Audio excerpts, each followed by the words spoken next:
and welcome to another Live from the Forum. It's 2016 National Postal Forum here in Nashville, Tennessee at the Gaylord at Opryland, I guess.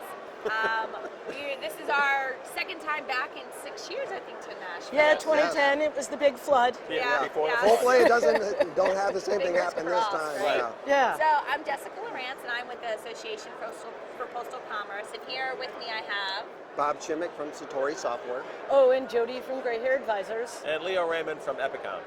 So today kicks off kind of the start of the forum. We had the general session with the Postmaster General as well as the Chief Marketing Officer, Jim Cochran, who came and kind of introduced the forum, introduced some new ideas that are coming out, some changes that we can expect to see in the upcoming year. It was kind of their big dog and pony show, for lack of a better term.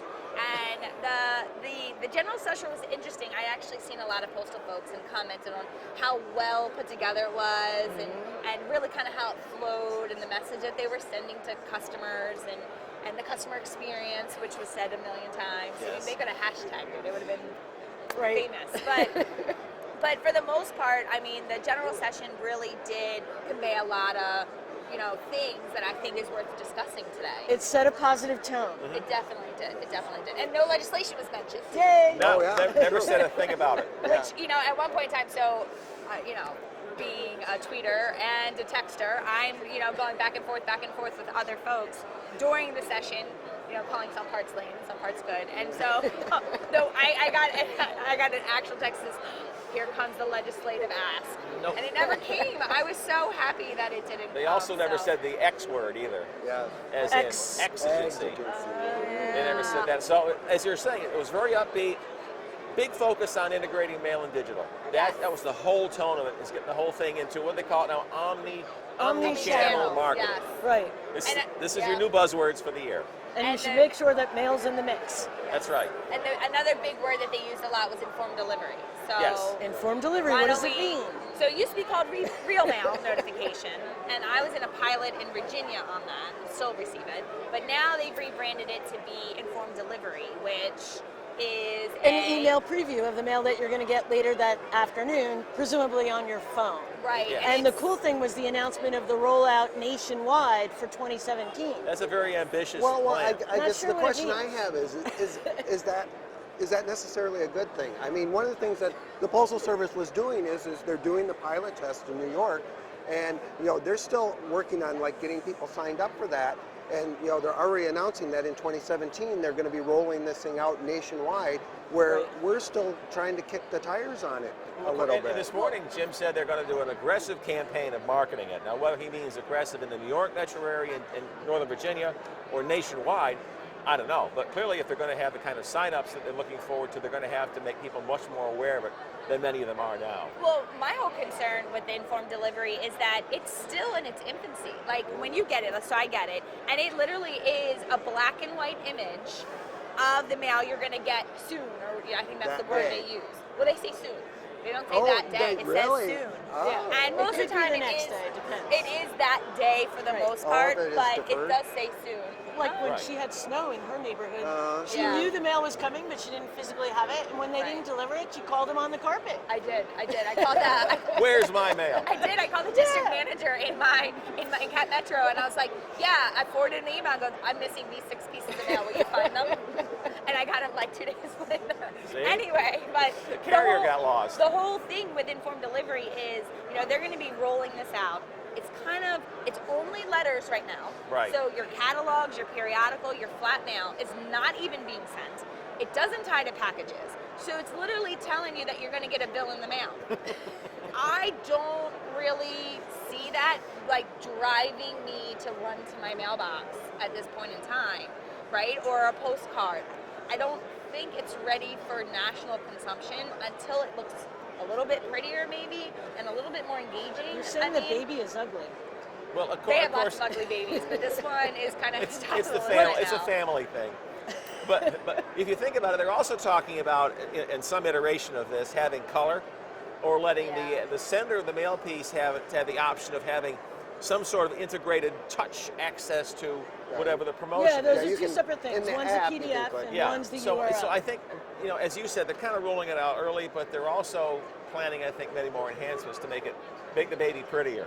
Yeah. Okay. But my concern is, as you make the baby prettier, do you detract from the value of the mail moment? A lot of mailers are concerned about that. Right. So it's one of those things where, they're trying to do the whole. They want to integrate things, and of course, integrate means on the little thing in your pocket. Yeah. So I guess they're trying to do their best to make it modern thing. It's a modern thing. Responsible to integrate digital and physical. That's right. Well, and one of the things that there's been there's a work group on this through MTAC. There's a lot of discussion going on, and there's a lot of concern being expressed about this. And yes, the message that we hear today from the Postal Service is very positive, where they're looking to use that connection between physical and digital to drive more physical mail. Right. But there are, if it's not done very carefully and without a really good strategic plan, this could start bending in a very different direction that could, in a lot of ways, potentially end up hurting mail volume as well. And so this needs to be done just right. Well, you saw one of the first slides this morning was the phrase digital strategy. Yep. So if they're going to have strategery, I hope it includes all the right parts of the plan so that it doesn't backfire, as you're saying. Well, I mean, the ultimate goal is to put more value into the mailbox, right? Right. And we'll get into a little bit of all the kind of new product simplification and rollouts that they're going to do in the price change for 2017. But in order to make mail more valuable, like, I get that you want to, build your brand, get on the, a platform of some sort of digital, but there's a lot of effort that the industry has made to kind of really squash do not mail campaigns and state laws and those sorts of things. And if you give people a tool that a fear of mine is you give them a tool to pick and choose. What if you swipe left to not deliver and swipe right to deliver? Exactly. Right? And all of a sudden you open a can of worms, even though we all acknowledge that can of worm exists. We can't control what they do at legislation, federal, national, state level. And so a concern of mine is we need to tread very carefully, make it invaluable to both the mailer and the receiver, right? So well, and that's the thing where I think there's a little bit of a lopsidedness that's going on right now, because they are focused on the customer as the mail recipient, but then there's concerns about being able to get that data back from the mail owner that is the one paying the postage for this. And the Postal Service is saying, well, we might have privacy concerns and we might not be able to give you back very detailed information, and it might just be aggregate data. It's just like, come on, this you got to make sure it's a win-win situation for both sides. That's a good point, because this morning they were talking a lot about how the marketer is going to be able to have information back, and it tells them more about the user of the mail, the user's preferences. Well, if you flip it around and you're looking at it from the standpoint of the mail recipient, of the consumer, there's where the privacy rub comes in, because do I necessarily want everybody to be able to tell 5 minutes after I bought a can of corn that I bought a can of corn and get an email saying, here's how I can buy more niblets? I don't know if that's necessarily a good thing from the standpoint of mind your own business, I'm the consumer, I'll tell you when I want to get contacted. So there's two sides of the coin, and stressing to one over the other too much could be a problem. Well, and so not to go too far in the weeds on some of this stuff though too, but some of the other things the Postal Service needs to figure out is, okay, you got to remember, a large part of the United States is constantly on the move. Right. You are a part of this informed delivery. Right. You move. Are they closely connecting change of address with you being able to see what's going to that mailbox? Because if that's not your mailbox anymore, I don't think what happens? COA's tied into it. Well, honestly, the way that the program is currently designed is that the participant has to go onto the dashboard and say they moved. Right. So if you forget to do that, then you'll start getting email of your new resident, and you'll see their mail. Fred got a bill. Right. And that's one of the concerns that people have expressed, is that mail is more complex than it seems, particularly with our mobile country. And that's both moving their house and using a mobile phone. right. Yes, that's right. That's right. And I think at the end of the day, we always have to remember that it's a sender-paid service. So I find value and a return on investment when I mail. And so when you start taking that away from me, whether it's through not giving me data or not allowing me to see things, I'm I lose value Right. to the end customer. Right. Well, and they made a point of saying they wanted it to continue to be free for the male consumer, the Yes. recipient. Right. But they didn't say, what they did say was about the male owner. Yes. Because, there's been discussions too about, are they going to open up the door to say, if you pay a little extra more, You can see you're going to more. be the first electronic image in the queue? Is that going to be a Or thing? it's your logo Well, it is instead of your mail capitalism piece. after all. and Well, they have to it find it's a revenue slippery someplace. slope. It's Right. a slippery That's They slope. need it. money. That is true. Yeah. And there were some money things discussed this morning. Like, Couple of things having to do with how much you pay for postage.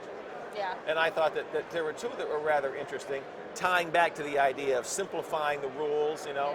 Gee, let's simplify the DMM. There's a concept that I haven't heard. One page, four page, how many three would by you like? five card. Yeah, there you go. I'm not sure what simplification it's, means. it's been, it's different things to different people. Right. But it's been 25 years since the last Runyon-driven simplification of the rules, so it's now what's old is new again, Yeah. and now they're going out there and trying to make the rules We call easier. that retro, right?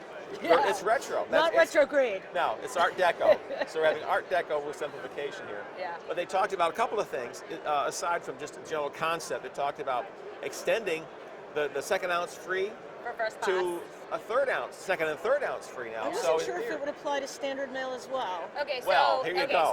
so the first class mail pre-sort commercial Yes. now has a third ounce free starting when the price change gets implemented in January. Right. Then they brought up the piece pound rate in standard. So standard mail has that kind of weird 3.3 to 3.5 Depending, formula. right. Sometimes- And then above 3.5, you get into another set of rates. So it sounds in a simplification mood, they're going to up or eliminate the piece pound differential formula and go straight to the 3.5. Great. And now they're saying they're moving to weight band pricing. Okay, I don't know what weight band pricing means. Neither do I. Oh, Considering okay. it's the first time I heard it, and they said it to how many customers? Oh, lot of however people. many. 3,000 people at one time. So That's that it. makes me a little nervous that you're rolling out big words. If it means the same as what you have in first class, an ounce band, Yeah. is that what it means? Well, there's a pricing anomaly in standard that it's actually more expensive to deliver a 1 ounce than it is a 3 ounce. And why is that? Because it's so cheap to handle it. Because remember, it's always the next piece is what you're pricing. The next piece at 1 ounce is significantly more expensive. So it's because- only the incremental cost. So I'm hoping that when they say weight band, you're getting to 3.3, and then maybe they're simplifying what's above that, or maybe they're even going higher. Well, yeah, I think what I've heard secondhand. They go down to 3. That would be horrible. Well, no, I think what they do is single price up to 3.5 Yeah. ounces, get rid of the piece pound between 3.3 to 3.5. Right. But then once we get to 3.5, then maybe it's going to be like 3.5 to 6 is the next price okay. band. That could be it. But and I I've think- also heard talk of potentially having standard mail go up to 20 ounces to then take bound printed matter. I thought that was back just for into- flats, though. I don't know, because How could you have a 20-ounce letter? yeah, that'd be scary. It'd be really big. Yeah, it probably wouldn't need the thick. It would become a Right. flat, right? That's right. But no, they're saying that Unless you put metal in it. with potentially going up to 20 ounces, you have the ability To to co-mail. because Right. and I go, well, why don't you just allow brown printed matter in a co-mail? But it seems that Well, you know what? you could do both. They're just getting tripped up over their own rules. It's in their best interest to get as much mail co-mailed as possible. Well, adding bound printed matter in is not a new topic. It's been I discussed know. over Right. the years. The key issue there is it's too complicated to implement in Postal One to support it. So then it's The easier programming just to make cost standard is mail 20 too ounces big then. to be able to do. So what you're three saying classes now of mail. is that when you talk about simplification in the abstract, it's a wonderful idea. But there's when you systems. begin to do it in practical terms, either you have industry issues, you Yes. have software issues, you have internal postal issues, you have an existing community of users who don't want to see whatever they use change in some of the ways it would change if you really simplified things. Well, my Penny a question piece, is, $1 a pound, so whatever. like you have BPM flats, and let's pretend they do go to 20 ounces, and you can kind of slide those under. I guess currently you use an IMB, right? Right. That's right. And so that wouldn't change, but there's been a lot of concern about potentially BPM packages being moved to competitive. So if you have BPM flats that move to standard, you have this little itty bitty product sitting there all by itself. is there yet another concern that there might be things that they would try to do? And is a 20-ounce catalog in a cardboard style envelope still not a package? And of course, you change barcode formats at some point. That's what I'm saying. And all those rules change. Well, So maybe if we could just trick Postal One and tell it it's standard mail, and the BPM could mail co-mailed, and we'll overcome the But if obstacle. you make BPM packages a standard mail option, then you just have standard mail parcels again. It's a different way to trick the machine. But the standard mail parcels got moved. And then if they rename standard mail letters to marketing mail, it'll be a little less confusing, right? Well, talk about renaming. Standard equals average. That's right. Standard is going to go the way of the dodo, supposedly. So they named that they want to rebrand standard mail. So they literally, on the presentation, they had standard mail equals average. I wanted marketing mail. I like marketing mail as a name. That's right. What are you voting for? They had, what was the word they used? Epic. Epic mail. That's right, Epic mail. We'll sell them our old logo, as a matter of fact. We won't be using it after a while. We'll sell it to them. We can have a subset of awesome mail. That's right. But that goes faster. Yeah. That goes faster. So they, and Cochran, the CMO, was very open about having folks approach him on new names for standard mail. So maybe a contest, new names for standard mail. My problem with marketing mail is people send marketing mail in first class. So you want it to be accurate? I want it to be reflective. Well, and then look at this year, it's an election year. There's going to be a whole lot of mail that's not marketing. It's political mail. Or you can take a page from the airlines, you have first class. Let's call it economy mail. Ooh, that doesn't sound good. Or business. Or then if you have a little bit more in your envelope, it's economy plus. Yeah. We can go a little bit more space. A little more space, that's right. No, so, talking of, changes, lots of them. Coming down the pipeline, right? Yeah. Yes. And, not just announcements here. There's a lot of things that weren't discussed. Yes, that a lot of are things. affecting mailers today. And two that come top of mind is both service. Yes. Which we've seen a decline in service. They said it's dropping again. And no one addressed service or on time. They just said it's predictive, but they didn't That's say. the goal, to be able to predict delivery within an hour or two, and that's a good goal. Yes, but how does that drive mail being entered? There's a lot of disconnect between that last final scan saying go do something call center because your folks got the mail versus when to enter it to start that chain of events. Right, and from a citizen point of view, they don't realize the service standards have changed, right? Of course not. How much are stamps? That's all they care about, the average citizen. Is my post office still open? So people voting by mail might be putting their ballot in too late, and then their vote doesn't count. So we need them to know that basically throughout the United States, the service standard at best is 3 days. What's the collection box there? That kind of thing. Read the blue box. People have to be aware of those things. When your carrier gets back in after picking it up the ballot from your door, does he get back in time to get the last collection, to get that last sweep, and go off there to wherever it goes to? So what else changed? Or didn't? They created what? So what else changed? Oh, the other thing that was not discussed was the big E word. The E word. Exigency. Oh, it's hard to say. So I think they're still a little bitter that they have to roll back. Maybe that's why it wasn't discussed, because they couldn't say it without a scowl on their face. Previously, CMO had invited people to reinvest the money in mail and in marketing. Yes, and I mean, obviously if you're mailing statements, you're not going to mail a new statement and reinvest it. No, I don't want another bill. So we're going to bill you twice next month because postage went down. That's right. But I also think that there are opportunities. You hear a lot of people investing in new technologies to do the promotions. Some are potentially testing new concepts in mail now that they do kind of have some pocket change to do stuff with. But I think for the most part, people are just celebrating that it's going away. But it was interesting this morning, in not mentioning those two things, they mentioned the flip side of both. Because they talked about, in the informed delivery segment, about how predictable it is, how they know where mail is, how they know what's at the delivery unit, how they're tracking the carrier. So if you can do all that, then I would expect the service is going to be better than, in fact, it may be right now in many places. That's the goal. That's the goal. So they, by suggesting all this quality of delivery, they're raising the issue without addressing the current problems. So it kind of leaves a little bit of a question in listeners' minds. The other thing is, Joe Corbett wasn't there, of course, the CFO, so he wasn't there to to say nothing about what he didn't want to talk about. Or tell bad jokes. Well, I mean, yeah, but after the exit situation ends in April, they will have a lack of revenue. Yet this morning they were talking about investing in technology and infrastructure. They're buying more trucks. $5 billion. Yes, I mean they need to do things, but at the same time we're all saying to ourselves, well, you do need to spend money, but you don't have it anymore. You're going to have less, not more. Well, the thing we need to keep in mind, though, too, is even though it's going to roll off on April 10th, it may not be totally gone. No, it's not. It's not dead. It's still in court. Oh, And granted, right. the Postal Service is trying one last effort, which if I were them, I'd try too. Nothing venture, nothing gain. You used to be them. Yeah. They have a floor full of lawyers. yes. What else are they going to do? Yeah. Well, that's keep them it. busy. You know, if you keep the lawyers trying to get some more, and if they succeed, wonderful. If they don't, well, we were no worse off.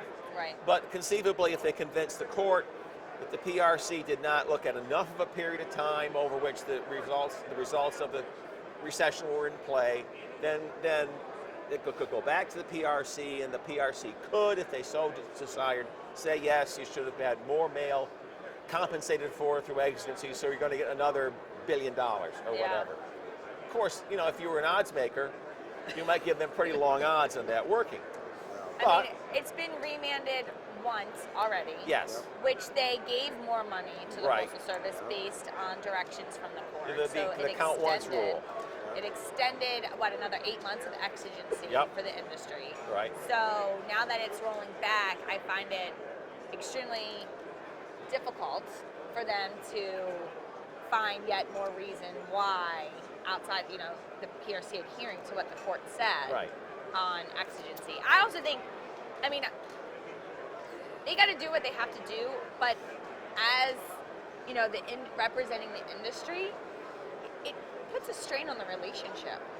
Yes, right? it does. I mean, to sit there and constantly have to battle against your service provider or your delivery company to not legally raise rates, and then you have the legislative side on it, another word that are we going to go down that road? So, legislatively, they're trying to shove it through in something. We can talk about a lot of things. Oh, yeah, the list goes on and on and on. That's right. And of course, heaven forbid the exigency went back on after it comes off, because I think both the Postal Service's folks and the industry would go nuts trying to reinstall what you just uninstalled. Or do you just say, hold your breath, Postal Service, if you get it in January when you have, if you get it back? That seems fair. Yeah, right? we'll bump up the now, it's 0.325 is the cap, I think, right now. Wow, big money, Big money, that's right. That's right. I would propose that the odds are far enough out that I don't even want to go down that road. No, and I don't even want it to betting be. that we'll have some sort of increase in January, right? Oh, yeah. 2017? Yes. And so just plan for that. It's a few months of extra money. Well, and that's interesting, because the Postal Service has promised they're not going to implement new rates in 2016, which, of course, would be true if you didn't implement until January 14th, whatever Sunday is in January. Yeah. The question is, when do they file? Because, we've all watched the CPI, which is almost nothing right now. Right. Go give them a little bit more rate authority every month. When do they believe they're going to have that the best they can do and decide to pull the trigger for an early 2017 filing? Right.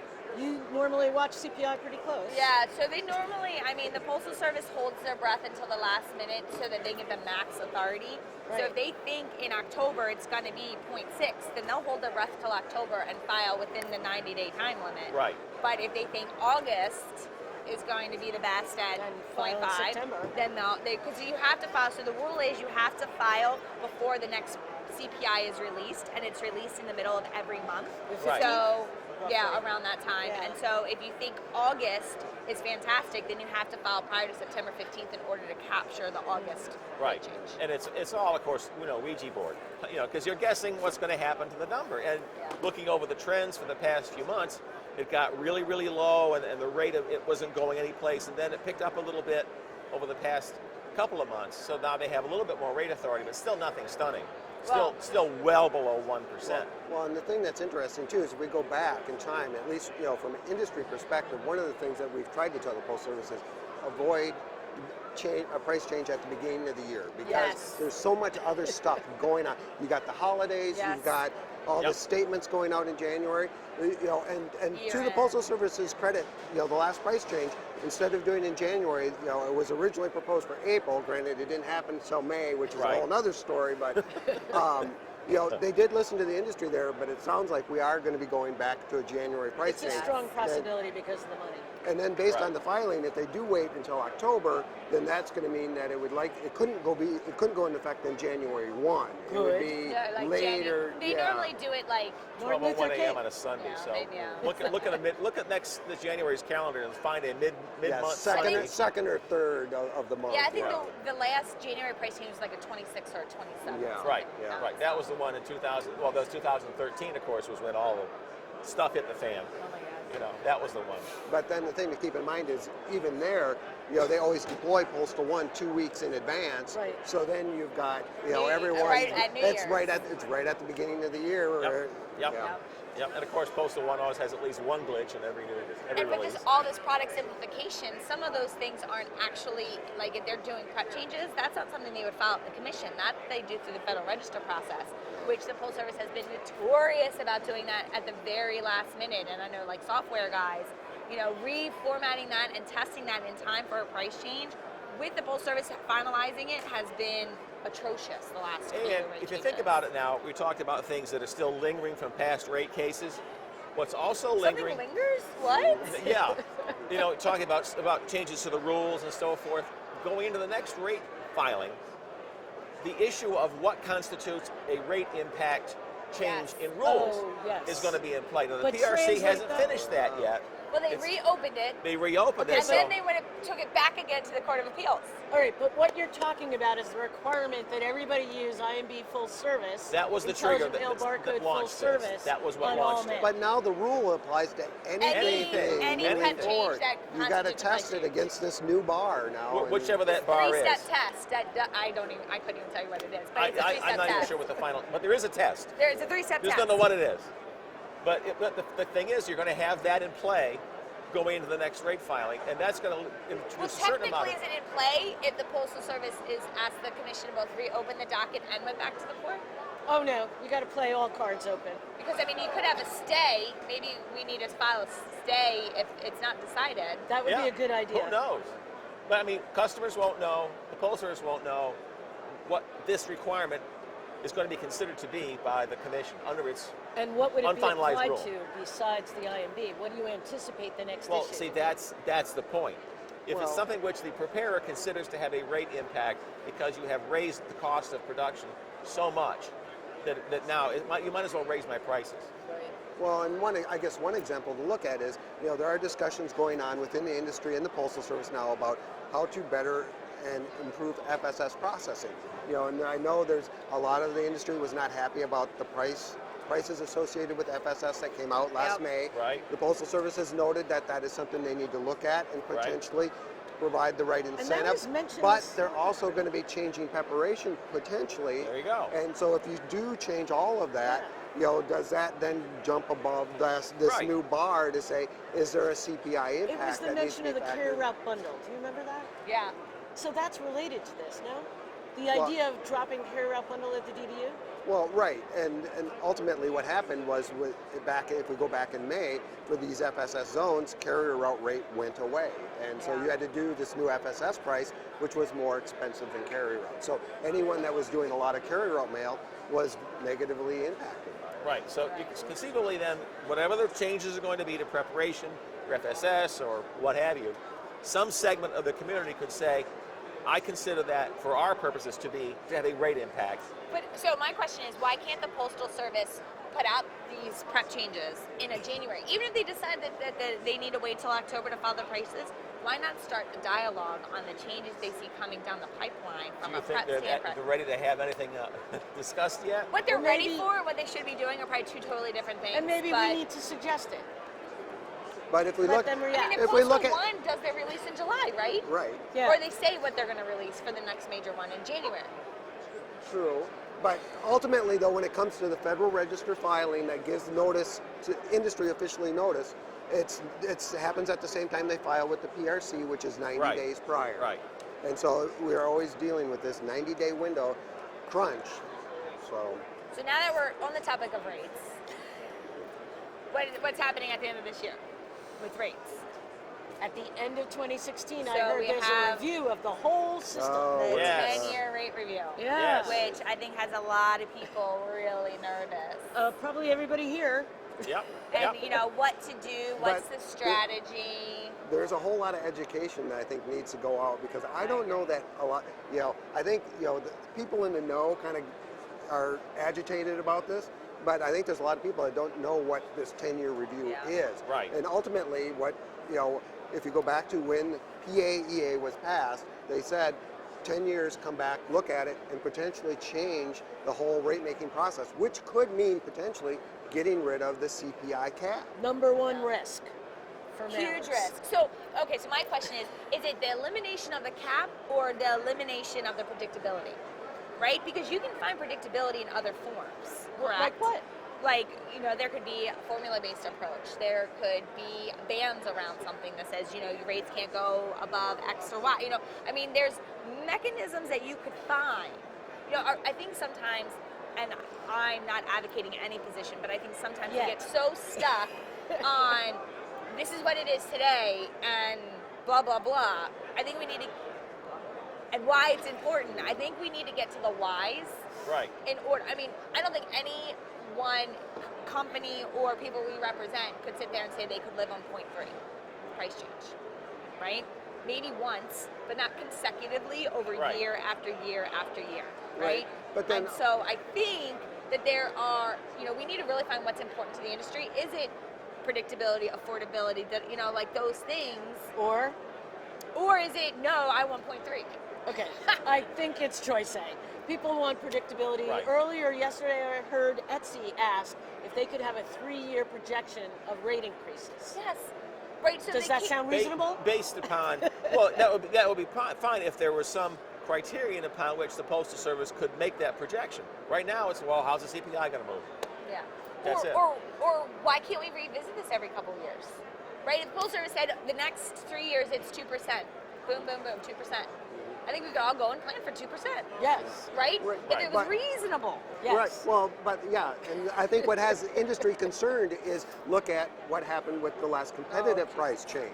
Or the last market dominant price 9.8, change. is 9.8% increase. Right. Some categories, were, close to 50% increases. Yeah. And that's not predictable. I think, the review is going to have to focus on one simple thing. What mechanism delivers a balanced answer that provides the industry with some reasonable protection against unreasonable price changes, yet still provides the Postal Service with a reliable income stream. Right. And right now... But see, my question is, who determines not just the income stream, but who determines the cost that we now have to have the reliable income stream to cover? Well, that's a good question. Right, and so right now, the Postal Service has been making a controllable income. They say, based on the exigency revenue. So they need something higher than a 0.3, which I think we all would allow them if it was reasonable. But the problem is that now you have these liabilities sitting on this balance sheet of this pre-funding requirement, workman's comp. You have these things that could greatly affect or have to be paid with revenues coming out of our pockets. Well, and the thing is, the CPI that we experience as people is the CPI that drives the Postal Service's pricing regime. But is that an appropriate yardstick to measure postal costs? If you go back to, because CPI doesn't count the pre-funding mandate. Yep. We're not paying that. So if you go back to some sort of, forget the term, cost-based pricing, suddenly all those externally imposed costs form the cost base, and you think you're paying a lot of postage now, then you'll have to pay rates to cover imagine if the cap those. wasn't in place and it was cost of living or Cost-based pricing. Yeah, we would have seen 5-10% increases to collect that $5.5 million. Well, you pass through for the Postal Service. They just write and check to Congress. Well, yeah, but you look at recent examples too. Second phase of network rationalization was supposed to save the Postal Service like $750 million annually, and now that they've done it and they went back and looked, they actually come out and said, "Oh, oops! It cost us $66 million increase." Yes. Not so that's an $800 million swing. They saved $800 million. $65 million. That's significant. Right, so they saved $65 million, which is not, I would take 66, yeah, sure, yeah. Right, $65 million, but it cost them an increase to 130 in transportation. Yeah. So that's at 66. And that's without fuel being really high. Right. That's running a lot more trucks or air. Yeah. Yep. Of course. So- Yeah. You know, But and who that, pays for that? We Yeah. pay for that, So- I think. Well, I stopped mailing, sorry about Yeah. that. And even that is something which they haven't finished. You want to have them finish doing what they said they're going to do. Right. Yeah. To have the network come down to a point where, back to the cost issue, get your costs under control. Finish your rationalization. Figure out what the costs are. Step back. The industry or whoever can say, yeah, those costs are legitimate. The network is now what it should be for the volume we got. Well, I but think- we yeah. can't get there because they're not pulling the trigger on rationalization. Well, I think the whole thing comes down to predictability.